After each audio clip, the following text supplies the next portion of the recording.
hapon. Magandang hapon mga kapanalig. Welcome sa programang Usapang Kikiki, Kalusugan, Kagalingan at Kagandahan. Ako po si Ivy at kasama natin si Dr. Irene Lim. Para po sa inyong mga katanungan, maaari po kayong mag-text sa 0918-837-4827, 0925-896-1689 at 0917-810-6169. Para po sa may mga signal cable audio, kami po ay nasa channel 313 at sa eradioportal.com/Luzon AM stations/kilohertz Radio Veritas 846. Magandang hapon, Dok. Magandang hapon po muli sa inyong lahat at welcome po sa ating talakayan sa Usapang KKK. Ang inyo pong lingkod si Dr. Irene Lim ang magbibigay na naman po sa inyo ng panibagong kaalaman. And always remember that knowledge is power. Ligtas ang may kaalaman. And when you lose your health, you will lose everything. Paki-like, share, and subscribe po. I-type nyo lamang ang Dr. Irene Lim both sa YouTube and sa Facebook. Yung mga na-miss out nyo hong episode, pwede nyo pong i-search dyan. No? Para ho sa maagang pamasko at magandang balita, tayo ho ngayon ay nasa free check-up. Libre ho ang konsulta.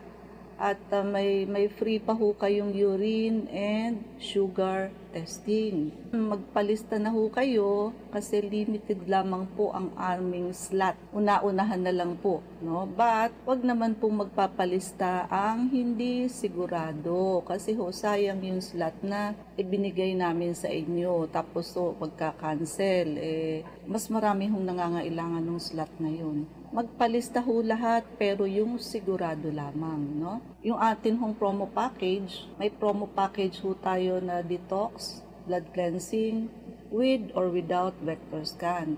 But of course, kung akong tatanungin ninyo, syempre ho mas maganda yung vector scan. It catches the body before the onset of diseases. So nauuna ho ito mag-positive than laboratory test and before your symptoms. And also, yung may mga lahi ho ng cancer, makikita ho natin yung tatlong root cause ng cancer. Pag meron ho kayo noon, kandidato ho kayo for cancer. So still may time pa ho tayong tanggalin yan. Yung may mga lahi ho ng high blood, diabetes, yung mga na-stroke, na heart attack, makikita na rin ho natin ahead kung kayo ay papunta sa diabetes at kung barado ho ang circulation ninyo. So para ho ma-prevent at hindi na kayo ma-stroke and ma-heart attack. And actually marami pa hong iba, but pagkakataon nyo na ho na maka-discount ng malaki. Ito ho ang iregalo ninyo sa sarili ninyo itong darating na Pasko. Huwag pong ubusin ang mga bonus at 13 months pay. So magtira ho kayo ng pang promo package po ninyo, no? So, huwag na ho mag-isip ng kung ano-anong regalong material sa inyong sarili. Gusto ho nating salubungin ang 2024 na tayo po lahat ay healthy. And bukod po doon, yung atin hong laser IV, naka-almost 50% discount po siya.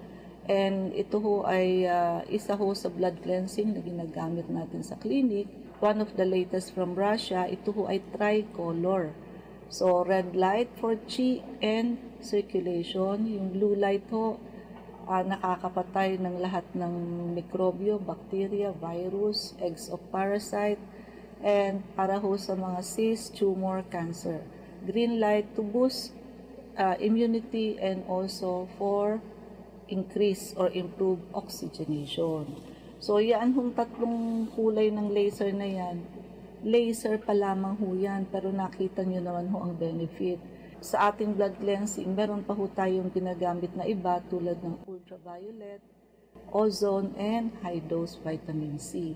Kaya ho, sa dami ng ating ginagamit sa blood cleansing plus detox, mataas ho talaga ang cure rate natin. Ang hindi lang ho gumagaling yung hindi sumusunod, of course, no? Papa-check up ho, pero hindi nagpapagamot. Sabi ko naman sa inyo, useless. So, wag na kayo magpa-check up kung hindi ho kayo magpapagamot.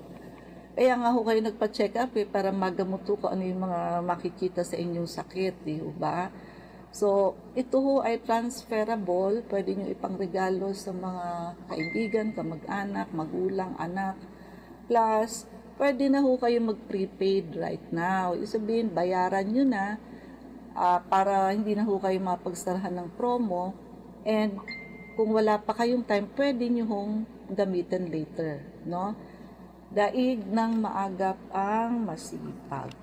Okay. Ang atin pong tatalakayin sa hapong ito ay tungkol po sa blood in the urine. Call it hematuria. Pag sinabing hematuria, yung ihi mo may kasamang blood. Dalawang klase ho ang pagkakaroon ng blood in the urine. Macroscopic and microscopic.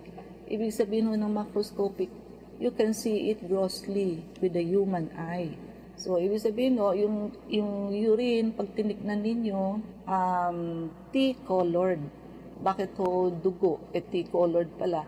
Of course, yung red color ho, ihalo nyo sa yellow, ang lalabas ho dyan green-colored urine, no? Para hong kulay tsaa. So, pagka ho ganyan ang kulay ng inyong urine, sigurado hong may dugo, no? Nakasama. While meron naman din hong may hematuria or blood in the urine na microscopic lamang ho. What do we mean by that? Ibig sabihin ho, pag grossly tinignan mo with your naked eye, yellow ho ang makikita ninyo. Wala kayong makikitang dugo. But when you do, pag sinentrifuge nyo na po yan at sinilip sa microscope, doon nyo po makikita under the microscope, sa high power field po, makikita nyo na marami ho kayong red blood cell.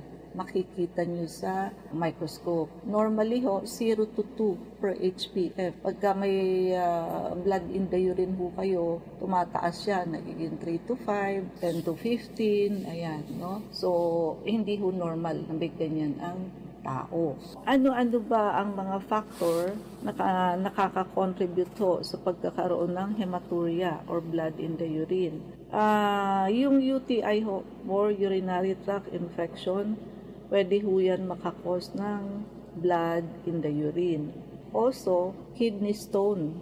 Ayan. Yung kidney stone ho kasi, pagka ho yan tawag dito, gumasgas ho sa pinakamakipot na part ng ating urinary system. Kadalasan ho sa ureter.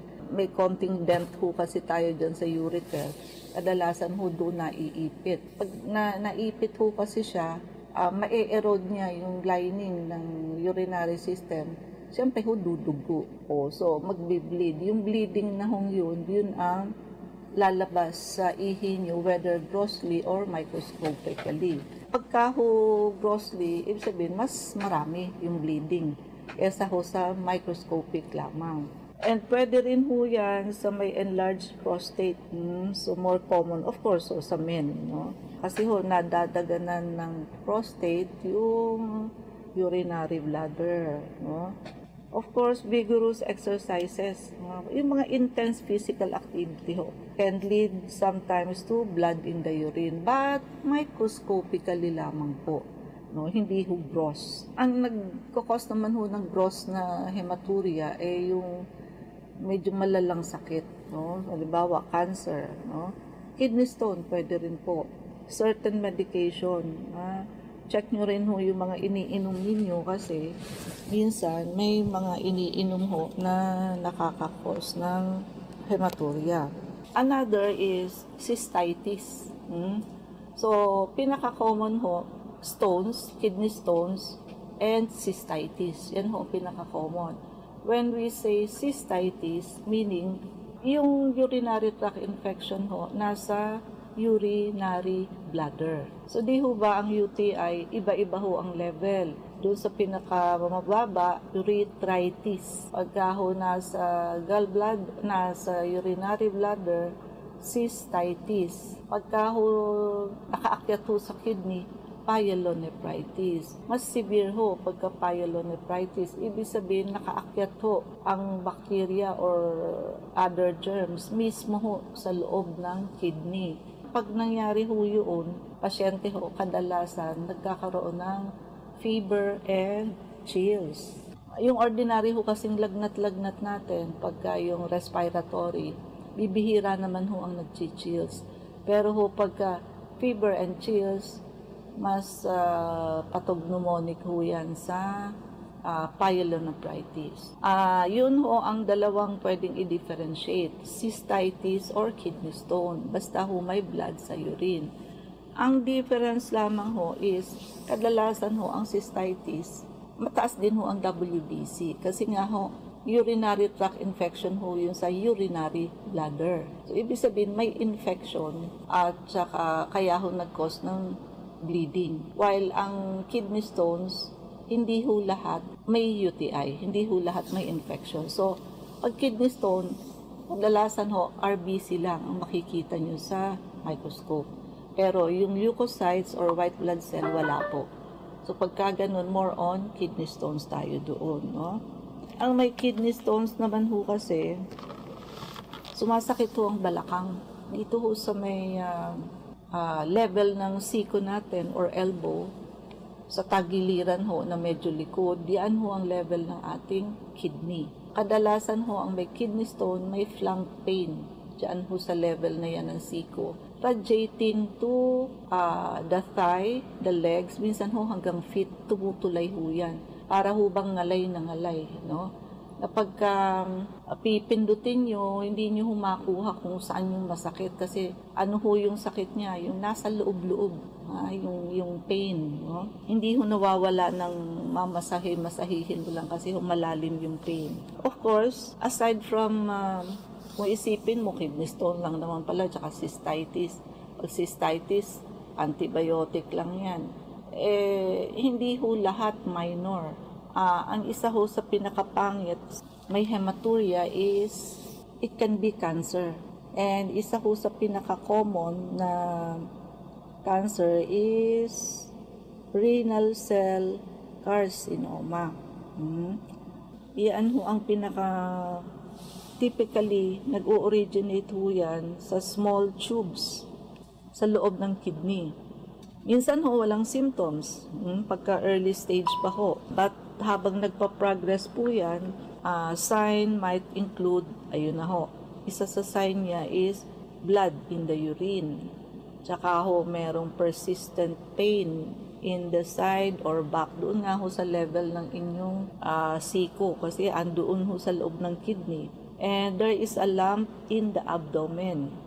Minsan ho may lump sa abdomen. Merong unexplained weight loss. Di ho ba? Pagka mga namamayat, hindi ma-explain, kadalasan ho talaga cancer. Tulad ng colon cancer, pancreatic cancer, isa pa ho ito, renal cell carcinoma, cancer ho sa kidney. Nagwe-weight loss din po ang pasyente dito.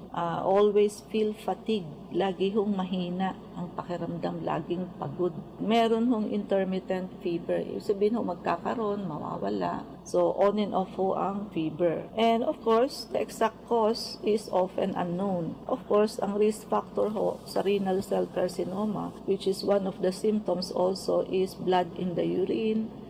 Yung mga smoker po, so smoking is a risk factor. Obesity, pag mataba ho kayo. High blood pressure also is a risk factor.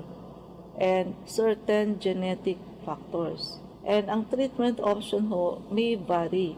Depende ho sa stage and pwede ho mag-involve ng surgery. Targeted therapy, pwede rin ho immunotherapy or radiation. Of course, ang early diagnosis and prompt treatment significantly improve the prognosis. At ang problema nga rin ho dito is what? Pag early stage po kasi wala nga rin ho symptoms. Kaya usually, magpapatest lang at magpapa-examine ang pasyente pag nagwe-weight loss na, pag may mga konting nararamdaman na, at ayun nga, lagi hong may blood sa ihi. Siyempre, unang urinalysis. So, pag wala naman hong infection, wala rin hong kidney stone, yan ho ang isa sa dapat na i-rule out. Kasi ho, ayun nga ho, baka naman cancer. Maganda hong naaagapan, no? Kung kidney stone naman ho, no, pwede hong yan may kasamang Okay, ano ho ang pinaka-common na kidney stone? Dalawa lang ho ang pinaka-common na kidney stone, calcium oxalate stone and calcium phosphate stone. Di ho ba sabi natin, posibleng renal cell carcinoma, posible hong kidney stone, and posible din hong cystitis. Calcium oxalate ho ang pinaka-common, calcium phosphate ang sumusunod. Meron din hong ibang klase pa ng kidney stones, yung struvite stones, and also uric acid stones. Kaya nga ho sinasabi natin, huwag kumain ng mga matataas sa uric acid. Kasi ho, urine yun. Pag natunaw ho yun na metabolize uric acid, pwede ho kayong magka-stones. And yung pinaka-common na klase ng stones, which is calcium oxalate, pag nag-combine ho yung calcium in the urine with the oxalates, yung oxalate ho, saan ho ba nakikita sa pagkain yan? So, very common din ho, green leafy vegetable like spinach, kale, and beet greens. Yan ho, marami hong oxalate yan. Nuts, such as almonds and cashew, berries, blackberries, blueberries, and strawberries. Also, sa chocolates. Other beverages like tea, coffee, and cola. So, ibig sabihin ho, yung may mga caffeine. So, syempre ho, lahat ho ito very common to us. And lahat ho ito masarap no? So, kumbaga, wala ho kasing tao na walang nakakain na ganito, kahit 1 or 2 lang doon sa binanggit natin. Always available ho ito for everybody no? Ang sa ano naman ho, iba pang kadalasan ho ang hematuria or blood in the urine ay may mga iba rin hong nararamdaman no? Pwede hong may pain or burning sensation tuwing iihi ho, ayan, masakit, may tinatawag na urethritis, burning sensation sa pag-ihi. Although, hindi ho lahat ng may cystitis ay may pain during urination. Abdominal or flank pain, pwede naman din ho na ang pain ay nasa balakang or pwede rin ho nasa may pusunan ng tao.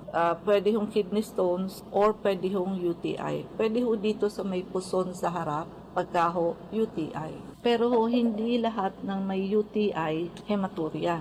Ang naghe-hematuria lamang po pagka ang inyong UTI ay nasa urinary bladder. So, ang tawag ho natin doon, cystitis. And kadalasan ho, ang may mga cystitis, recurrent ho palagi. Ulit-ulit ho, paulit-ulit. Kadalasan ho kasi, hindi masyadong tinatamaan ng oral antibiotics ang cystitis. Kung nandoon ho sa lower part, sa urethra, madali. Ang dami na ho namin hawakang pasyente. May cystitis, nakailang round na ho ng antibiotic. Iba-iba na hong doktor. Tapos so after a month or 2 meron na naman ho, no? So nung pumunta ho sa amin ay na-periodan ho yung kanyang cystitis, no? Ito ho din siya saan? Sa Lyceum ba? Mapua. Mapua pala, no? So noon po yun, no? Ginamitan ho namin ng injectable antibiotic, no? Lagi ko nga ho sinasabi sa inyo, malaki ho ang difference ng penetration ng injectable at oral. Pagka oral ho tayo, 40% ho ng gamot sa sikmura pa lang ho nasisira na. So, 60% na lang ho ang nakakarating. So, na-underdose na yung antibiotic nyo. Plus, hindi ho siya nakaka-penetrate doon sa kasulok-sulukan at kaliit-liitang part ng ating organ, no? Tulad ho sa pneumonia and also itong cystitis, no? Once in a while ho, kahit na wala tayong grossly nakikitang blood in the urine, minsan ho kasi may RBCs sa microscope na hindi nyo ho makikita ng mata. Kaya paminsan ho, kung nagpapa-blood chem ho kayo, sabay nyo ho ang urinalysis. But for the meantime, tayo ho ay may free urine and sugar testing. Samantalahin nyo na ho, habang may free urine testing po tayo, dito ho malalaman nyo kung kayo ay may blood sa urine. malalaman ho natin kung kayo ay may cystitis, kung sira ho ang kidney, may protein, no? Maaagapan ho natin habang tayo ay may free, no? So, Ivy? Pardon po sa mga nais magtanong, mag-text po kayo sa 0918-837-4827. Po si Ivy at kasama pa rin natin si Dr. Irene Lim. Dok, tanong ni 4473, Hi, matagal na po tong ubo ko. Mga 3 months na po. Wow. Or so clear naman po ang x-ray ko. Para po siyang hika, ang naiisip ko nasa Iloilo po ako. And please let me know how much vector scan. Nagduda na siya. Okay, so ganito ho, mag-inquire kayo sa amin sa numerong ibibigay namin, especially ho doon sa 0922-875-2899 para ho masagot kayo ng staff ko and maipaliwanag ho sa inyo kung magkano yung mga promo natin. Tamang-tama ho, habang may promo package tayo, makaka-discount ho kayo ng malaki sa ating promo package, kasama ho ang vector scan. No? And also, let me remind you, ilang beses ko pong sinasabi sa inyo na wag ho kayong magtitiwala sa x-ray. Marami hong namatay sa x-ray. Bakit? Puro ho false negative. Puro laging normal. Pero kahit may pulmonya na ang pasyente, normal pa rin ho. Kaya mas accurate ho dyan ang actual na auscultation ng doktor. Pero ho, siguraduhin yung talaga hong religiously yung pag-auscultate sa inyo ng doktor. At kailangan ho, itinataas ang damit. Ha? Hindi ho pwedeng nag-auscultate sa ibabaw ng damit. Kasi ho, pag crackles, at pinong-pino, hindi yan ma-appreciate ng doktor ninyo ng may damit. And 3 months na yung ubo, no? Ganito ho yun. Baka ho mamaya kayo ay may pneumonia or pulmonya sa Tagalog. Tinatranslate ko na ho kasi napakarami ho palang pasyente na hindi alam na ang pneumonia ay English at ang pulmonya ay Tagalog. Ilang pasyente na ho ang nagtanong sa akin yan. Hindi ko rin ho sukat akalain na hindi ho pala alam ang Tagalog term at English term ng pneumonia or pulmonya. And kasi ho ganito, marami hong may walking pneumonia kaming na tatanggap sa clinic. Marami ho Wala nga hong symptoms eh. Walang ubo, walang lagnat, walang sipon, walang back pain. Kayo pa ho na may ubo. So, kumbaga, mas malaki yung chance po ninyo na kayo ang may pneumonia kasi nga ho, after pandemic, ang dami ho namin na nakikitang pasyente at ginagamot na pasyente na may walking pneumonia. Meaning ho, walang simptomas or asymptomatic walking pneumonia. And also, minsan ho, yung mga doktor din na hindi pa ho nakahawak ng kaso ng walking pneumonia, sometimes pag di ka pa nakahawak niyan, hindi mo kilala yan, hindi mo alam yan. Kaya ho, maraming nadidisgrasya sa ganyan. Both the patient and the doctor sometimes do not know and do not recognize. Kaya ho, walang masama sa magpa-auscultate kayo.